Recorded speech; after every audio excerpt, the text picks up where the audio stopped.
Hello and welcome back. My name is Jack B, and as always, thank you for viewing my video.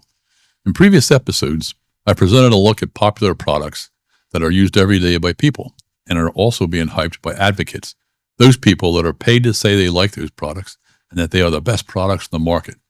But as we have seen, their life cycle has adverse impact on the environment. All products from EVs to AI to plastics put toxic materials into the air, soil, water, and ultimately into us. It appears that everything we think we want is ultimately toxic. Pollution just keeps building up and politicians keep hyping the nonsense their billionaire donors want them to parrot. One would think we are savvy about how we handle this pollution, but unfortunately most people don't think about it. In this episode, we'll look at another product that should not surprise people as toxic. But maybe the sheer volume of this product going in the environment will surprise people and make them think. The product is the battery. Some batteries offer an unexpected and sudden danger that can result in destruction of property and death. That culprit is the lithium battery. Others, over time, leach toxic chemicals in the environment. I suggest that a logical start to look at batteries might be breaking them into two different groups, the chargeable and the non-chargeable. Batteries are used in almost everything we think we need in our everyday lives. If you look around your room, my level of confidence is high that you'll not be in a room that's free from batteries. For discussional purposes, there are approximately 8 different battery types in common use, based upon their chemical composition. Of course, each type of chemical composition will have many different sizes and capacities.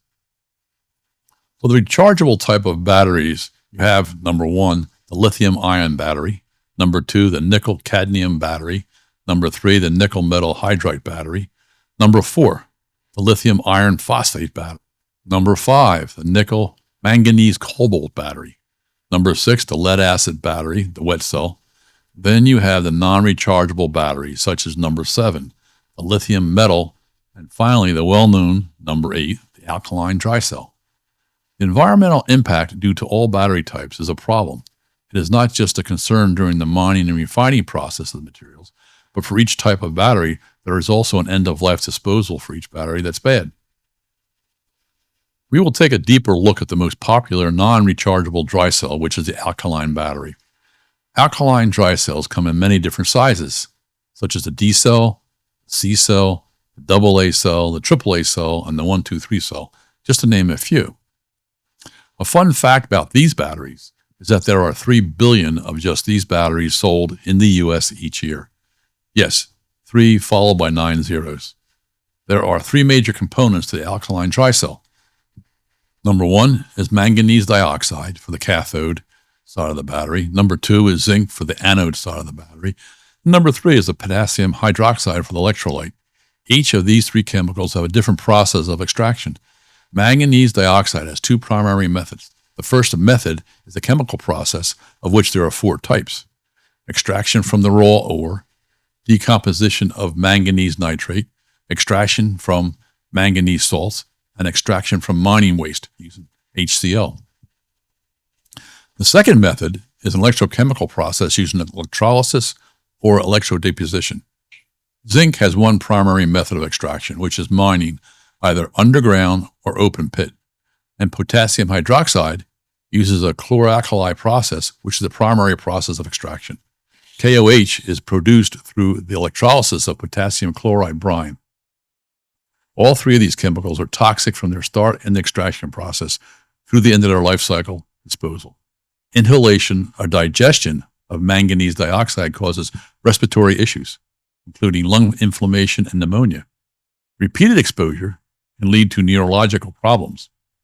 Inhalation or ingestion of zinc can cause nausea, vomiting, diarrhea, and abnormal pain, and it can potentially cause anemia and immune system malfunction. Inhalation or ingestion of potassium hydroxide, which is a caustic chemical, also known as potash or lye, will cause severe damage, such as burning or ulcers on contact to the skin, as well as contact to the internal tissues from being ingested. We've looked at the quantity of dry cell batteries sold in the U.S. each year, 3 billion. We've looked at the toxicity of the 3 chemicals in the alkaline dry cells and their effects on the human body. Now let's look at the disposal standards or practices offered by our elected leaders. Non-chargeable alkaline dry cells have no special disposal requirements. They can be thrown directly into the household trash, However, the EPA does recommend taping each terminal, anode and cathode, and placing each battery in a dry separate bag to prevent the terminals from touching. Rechargeable batteries present another bag of toxic chemicals that cannot be put in household trash. These batteries are highly toxic and require not only special handling, but also special disposal practices. There are two primary areas of concern for the proper disposal of the rechargeable battery. The first is the toxic chemicals leaching into the environment and ultimately into our water and food chain. The second is the potential for fire.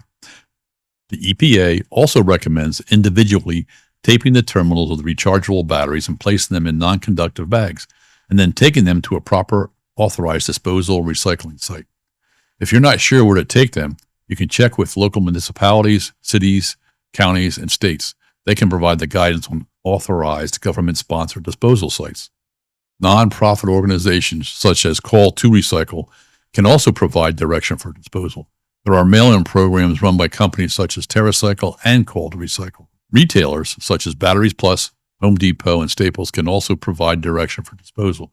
Just after a bit of research and the knowledge gained on the toxicity of the dry cell, I have to wonder why we don't have better disposal practices. Just as a note, I'm sure almost everybody has seen an old alkaline battery left installed on some unused device that's leaked some chemical all over said device and ruined it.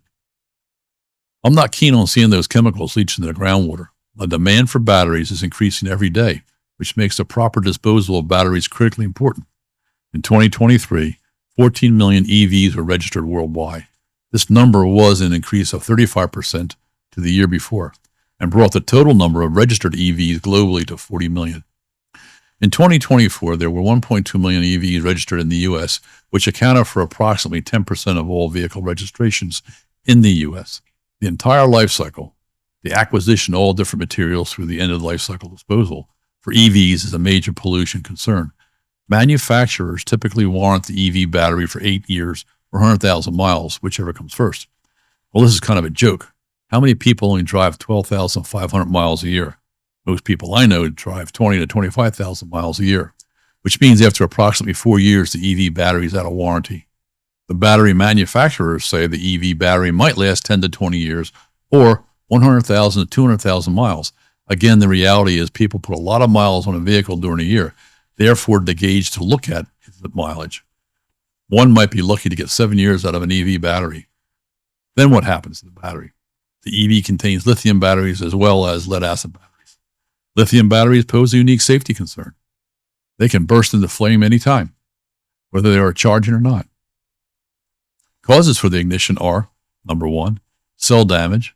Number 2, EV crashes. Number 3, improper charging. Number 4, product defects. Number 5, battery overheating can cause thermal runaway and ultimately burst into flame. Containing and extinguishing the lithium battery fire requires special knowledge, procedures, and equipment which most fire departments do not have. Well, these are my thoughts for today. And again, whether you agree or not, please verify the information I've presented. And thank you. Until next time, take care and be safe. Ooh.